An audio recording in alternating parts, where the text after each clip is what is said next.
Hello hi नमस्ते, स्वागत छ हजुरलाई मेरो फेरि आँपको रेसिपीवाला ब्लगमा। र आँपको युज त मेरो 3वटा आइटम हो र आँपको चाहिँ मैले युज त 3टा आइटम बनाइसकेको छु। 2टा चाहिँ अगाडि राखिसकेको छु, ब्लगमा हेर्नु होला। र यो चाहिँ अहिले म बनाउँदैछु, यो चाहिँ मैले फर्स्ट टाइमै ट्राई गर्दैछु। यो चाहिँ हो आम पापड भनेर चाहिँ युट्युबमा चाहिँ धेरै रहेछ होइन, त्यही बनाउनु खोजिरहेको छु। मैले यो काँचो आँपलाई चाहिँ यसरी पिनेर चाहिँ पेस्ट बनाएको छु। अनि यसलाई चाहिँ अब त्यो आम पापड भनेको के भन्दाखेरि हाम्रो चाहिँ आँपको तितौरा भन्ने पनि हुने रहेछ होइन, त्यस्तो चिज रहेछ। अब यो हेरौँ कस्तो बन्छ, मेरो फर्स्ट ट्राई हो है यो चाहिँ। ल हेर्न सक्नुहुन्छ, यतिको पेस्ट बनाउनु पर्यो है। र पेस्ट बनिसकेको छ, फेरि एकचोटि घुमाइदिउँ न।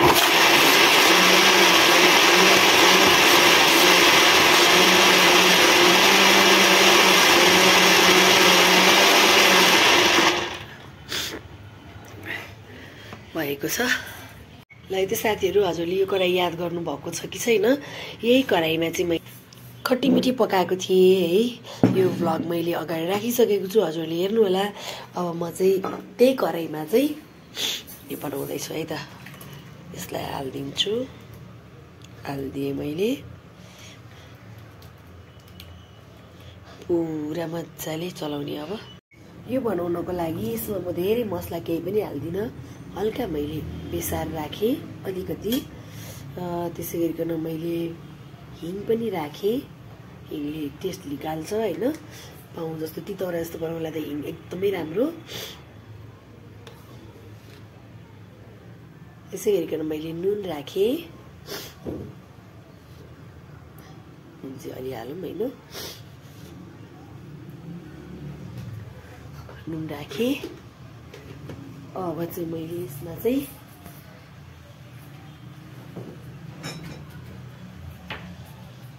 यो चाहिँ हो सक्खर, सक्खर पनि राख्दैछु, सक्खर पनि राखेँ।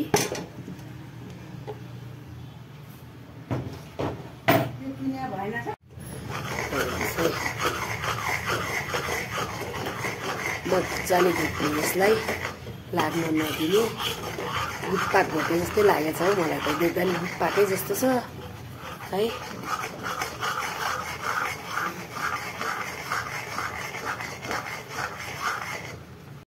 ल हेर्न सक्नुहुन्छ, अब चाहिँ यो फत्किन पनि छोडिसक्यो होइन। ग्यास बलि नै राखेको छु, सानो आँचमा मैले गरिराखेको छु यसलाई।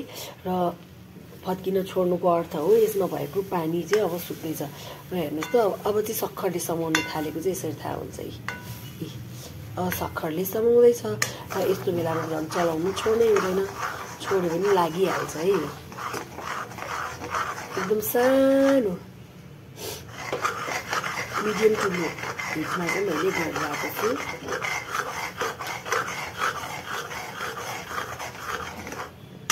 अब यो चाहिँ सेलाइसकेको छ, यसको लागि चाहिँ मैले अब एउटा थालमा चाहिँ यसलाई चाहिँ फिजार्ने प्रयास गर्दैछु। र मैले चाहिँ थालमा चाहिँ मजाले वरिपरि घिउ दलिसकेको छु होइन। अब यसलाई चाहिँ यसरी एउटा चम्चाको सहायताले गर्छु है त, उकाउनको लागि सजिलो होस् भनेर के।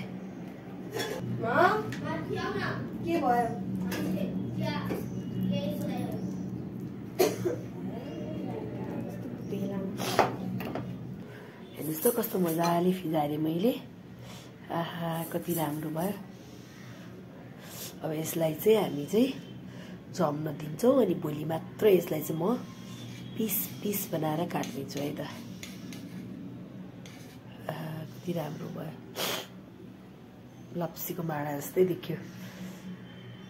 फाइनली मेरो तयार भइसकेको छ। यो हेर्नु, मैले यसरी फिजारेँ, एउटा यो सानोमा फिजारेँ र सानो सानो थुपुक्क मस्यौरा जस्तो पनि राखेँ। ल भयो नि त, त्यो चाहिँ यसो चुस्नु हुन्छ भनेर के, सानो सानो मस्यौरा जस्तो। यसलाई कता यतिकै राख्ने होला खुल्लामा?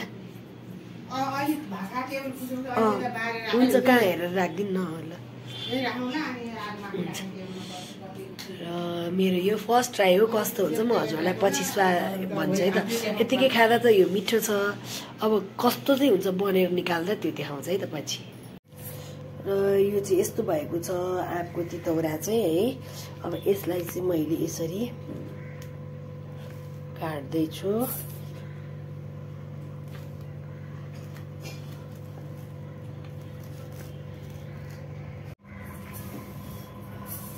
यो चाहिँ यसरी काट्दैछु होइन। अनि सुकाएको चाहिँ 4-5 दिन भइसक्यो है। अनि किन यो जम्दैन भनेर विचार गरिरहेको।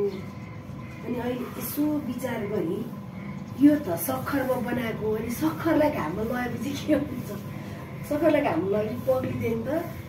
त्यही भएर चाहिँ यो खर्याङ नभएको हो कि जस्तो लागिरहेको छ कि मलाई।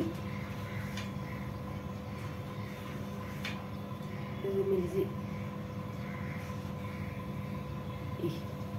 पाउको सेपमा काटेर काटेँ होइन। अब यसलाई लगाएर नाङ्नुमा यसो यस्तो भएको छ हेर्नुहोस् त। यस्तो भएको छ पाउ बसेर